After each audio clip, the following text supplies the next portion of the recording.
जय वाल्मिकी, जय महाराष्ट्र, जय भीम.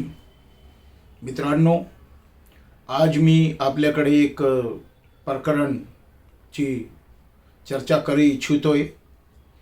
एक महिला सार्वजनिक बांधकाम PWD मध्ये शिपाई म्हणून काम करते. भारती मार्कंडे रेड्डी. भारती मार्कंडे रेड्डी यांनी चेंबूर, छेडानगर, जय अंबे नगर येथील एक घर विकत घेतला 2007 मध्ये. ज्यांच्याकडून घेतला त्यांचे नाव सुरेश दत्ता वाघमारे असे प्रकारे होते. करार 2007 मध्ये झाला. करार व्यवस्थित होता. त्यांचे सर्व कागदपत्र भारती मार्कंडे रेड्डींनी हस्तांतरण केले. 2010 मध्ये सुरेश दत्ता वाघमारे डिमाईज झाला, मृत झाला. तेव्हा भारती मार्कंडे रेड्डी यांना थोडासा धक्का बसला आणि त्या लोकांनी परत त्यांच्या मुलाकडून लिहून घ्यावा की उद्या भविष्यात कोणीही या प्रकरणामध्ये खोटे दावे करू नये. मग त्या लोकांनी भारती मार्कंडे रेड्डींनी रोहिदास सुरेश वाघमारे, सुरेश दत्ता वाघमारेचा मुलगा, तसेच बबन नाईक म्हणून त्यांचा मेहुणा, त्यांच्याकडून परत 2011 मध्ये एक लिहून घेतला की उद्या भविष्यात कोणी खोटे दावे करू नये. त्यानंतर 2015 मध्ये सोमय्या नाळा रुंदीकरणात त्यांचे घर प्रकल्प मध्ये निष्कासित करण्यात आले. हे प्रकल्प बाधित झाले. प्रकल्प बाधित झाल्यानंतर त्यांनी सर्व पुरावे सादर केले. सादर केल्यानंतर लँड गव्हर्नमेंटची होती, म्हणजे उपजिल्हाधिकारी अतिक्रमण व निष्कासन, सक्षम प्राधिकारी 10, त्यांनीही ॲनेक्सर 2 बनवला. ज्यांनी निष्कासन केले, कारवाई केली, मुंबई महानगरपालिका M पश्चिम, त्यांनीही ॲनेक्सर 2 बनवले. महानगरपालिकांनी उपजिल्हाधिकारी कार्यालयाकडून मार्गदर्शन घेतले. मार्गदर्शनमध्ये सांगितलं की बाबा यांना पुनर्वसित करण्यात यावा, त्यांची पात्रता निश्चित करावी. ते झाल्यानंतर 5 वर्षे परिशिष्ट 2 मध्ये त्यांना एलिजिबल ठरवला. हे माझ्याकडे परिशिष्ट 2 ची कॉपी आहे. हे परिशिष्ट 2 ची कॉपी आहे. त्याच्यामध्ये त्यांना एलिजिबल केला. त्यांच्याकडून महानगरपालिकेने 40,000 रुपये हस्तांतरणचे शुल्कही भरून घेतले. हस्तांतरण शुल्क झाल्यानंतर 5 वर्षे अजून लोटलेली आहे. 2026 चालू झाला. हे बघा पात्रताचे कागद, ॲनेक्सर 2 ची कॉपी, त्याचा ऑर्डर. 2020 मध्ये हे झाल्यानंतर आज 2026 चालू आहे. त्यांना अजूनही पुनर्वसित करण्यात आला नाही. हे लेटरही त्यांना दिले नव्हते ॲनेक्सर 2 चे पात्रताचे. जेव्हा भारती मार्कंडे रेड्डींनी, त्या आमचे युनियनचे सभासद आहात, त्यांनी युनियनला अप्रोच केला. मग युनियननी तिथं दखल घेतली. युनियनला हे आता देण्यात आले ॲनेक्सर 2 ची कॉपी. त्यानंतर आम्ही उपजिल्हाधिकारी SRA त्यांना अप्रोच केली. त्यांनी पत्र दिला वसाहत अधिकारीला की त्यांची पात्रता निश्चित ठरवा. दुसरा, त्यांनी त्याच्या पत्रामध्ये हेही म्हटलं आहे की त्यांना अजूनही त्यांनी शासनाची कोणतीही योजनेचा लाभ घेतलेला नाही असे सौ भारती मार्कंडे रेड्डींनीही प्रतिज्ञापत्र दिलेलं आहे, माझ्या हस्ते दिलेलं आहे. त्याच्यानंतर आम्ही उपजिल्हा अधिकारी व सक्षम प्राधिकारी 10ला अप्रोच केली. त्या लोकांनी फाईल मुख्य अधिकारी झोपडपट्टी पुनर्वसन प्राधिकरणला पाठविली. झोपडपट्टी पुनर्वसन प्राधिकरणाने ती फाईल इस्टेटकडे पाठवली, मालमत्ताकडे. मालमत्तानी परत त्याच्यावर रिपोर्ट तयार करून सचिव झोपडपट्टी पुनर्वसन प्राधिकरणकडे गेली. सचिवांनी परत ती फाईल मुंबई महानगरपालिका मालमत्ता सहाय्यक आयुक्ताला दिला की तुम्ही आम्हाला प्रस्ताव सादर करून द्या, आम्ही तुम्हाला पुनर्वसन करू. यांना महानगरपालिकांनी आम्हाला अहवाल सादर केला पाहिजे. मग ती फाईल सहाय्यक आयुक्त मालमत्ता पृथ्वीराज चव्हाण त्यांचे दालनात गेली. युनियननी तिथं संपर्क साधला.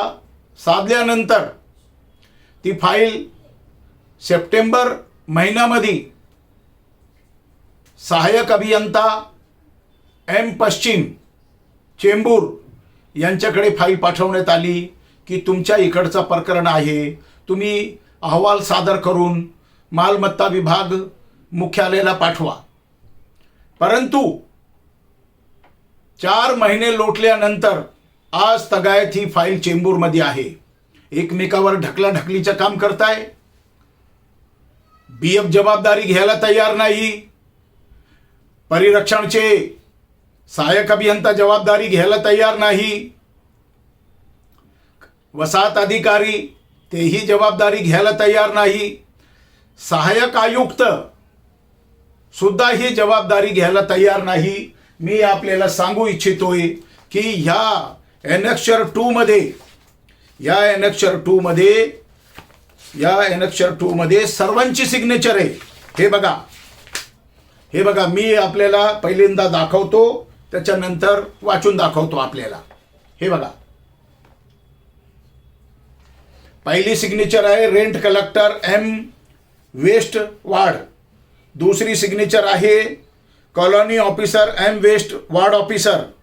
तीसरी सिग्नेचर आहे senior colony officer M west ward. चौथी सिग्नेचर आहे junior engineer M west ward. पाचवी सिग्नेचर आहे sub engineer M west ward. सहावी सिग्नेचर आहे assistant engineer M west ward. आणि शेवटची signature assistant commissioner M west ward. हे असून सुद्धा ही सहाय्यक आयुक्त एम वेस्ट ढकलाढकलीचे कामं करताय. त्यांनी सरळ अधिकाऱ्याला सांगायचं होता की याच्यावर आम्ही हे डेमोलेशन केलेलं आहे सोमय्या नाळाच्या प्रकल्पामध्ये, तर यांना आपण पहिलेच एनेक्चर 2 दिलेलं आहे तयार करून, ते एलिजिबल केलेलं आहे. त्यांच्याकडून 40,000 रुपये हस्तांतरणाची फी शुल्क ही आपण घेतलेलं आहे. लवकरात लवकर हे अहवाल तयार करून तुम्ही माझी सिग्नेचर घ्या आणि तिथं पाठवून द्या. ते मुख्यालय बघतील ते SRA काय ते त्यांचं काय घेणे देणे असेल, काय त्यांचं काय ते कशा पद्धतीने ते करता येईल. कारण SRA आणि मुंबई महानगरपालिकेची एक समन्वय समिती झालेली आहे. ते समन्वय समितीच्या माध्यमातून SRA त्यांना करणार आहे प्रकल्प बाधितांना पुनर्वसित. मग एवढा करण्यासाठी 4 महिने लावली. अजून त्याच्यामध्ये काड्या लावायची कामं करताय. एक गोरगरीब महिला, एक शासकीय कर्मचारी, जर त्यांना तुम्ही न्याय मिळवून देऊ शकत नाही आणि सर्व कागदपत्रे पात्र असून सुद्धाही, मग गोरगरीब जो साधा भोळा माणूस आहे त्याचा तुम्ही काय करणार आहे? हा विचार करण्याची बाब आहे. मी मुंबईकरांना विचारतो सर्वांना की सौ भारती रेड्डी यांच्यावर जसा अन्याय होत आहे तसा अन्याय अजूनही बरेच लोकांवर झालेला आहे. मला माहित आहे त्याचा. लाखो लोक असे बेघर झालेले त्यांना आजही पुनर्वसित केलं नाही. कारण जे अंचलिक स्तरचे अधिकारी आहे त्यांना काही शासनाची योजनाचं काही व्यवस्थित काम करायचं नाहीये. त्यांना त्यांचे खिशे भरायचेत, त्यांना त्यांची दादागिरीच करायची आहे. त्यांना हे माहीत नाही अजून की ते जनतेचे नोकर आहे. पण ते जे स्वतःला जनतेचे नोकर नाही, ते स्वतःला महानगरपालिकेचा बाप समजतात. मित्रांनो, हा एक गांभीर्य विचारणीय विषय आहे. असे बरेच लोक आहेत मुंबईमध्ये जे बेघर झाली, त्यांना अजूनही पुनर्वसन करण्यात आलेलं नाही. तर या लढामध्ये सर्वांनी या एकत्रित आणि भारती मार्कंडे रेड्डीच्या ह्या प्रकरणाला घेऊन एक मोठा आंदोलन आपण करू. अजून जे लोक बिचारे विस्थापित झालेले त्यांनाही न्याय मिळवून देऊ. आता एक विषय अजून छोटासा राहिला. वोटिंग लिस्टमध्ये सुरेश दत्ताचा नावमध्ये चूक झाली. त्यांनी 1995 मध्ये 10 रुपयाचा स्टॅम्प पेपरावर इलेक्शन ऑफिसला त्यांनी दिला की माझं नाव हे आहे, चुकून तुमच्याकडे झाला. आणि हे तुम्हालाही माहिती आहे चांगला की इलेक्शन रोलमध्ये, इलेक्शन लिस्टमध्ये असे बरेच लोकांचे नावामध्ये फरक असतात, कारण ते त्यांची टेक्निकली काहीतरी चूक आहे.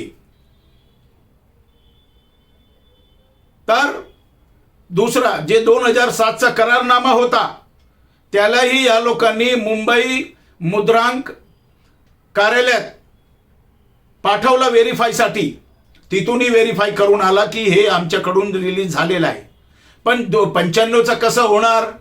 95च्या स्टॅम्प पेपरावर त्यावेळेस नंबरिंग नव्हते, कारण हे सर्व नंबरिंग करण्याचा सिस्टम कधी आला? तेलगी, अब्दुल करीम तेलगीचं प्रकरण उघडकीस झाल्यानंतर.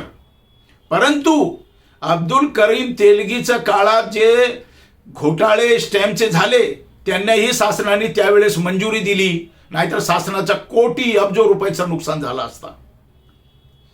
ते ज्या लोकांनी पैसे भरलेले त्यांना परत द्यावा लागले असते. तर मुंबई महानगरपालिकेचे एम वार्ड ची एवढी दादागिरी झालेली आहे, ती दादागिरी लवकरात लवकर भारतीय कर्मचारी मजदूर युनियनच्या माध्यमातून ती दादागिरी आपण संपवू आणि भारती मार्कंडे रेड्डी प्रकल्प बाधितला न्याय मिळवून देऊ. हे व्हिडिओ मी आज जारी करतोय.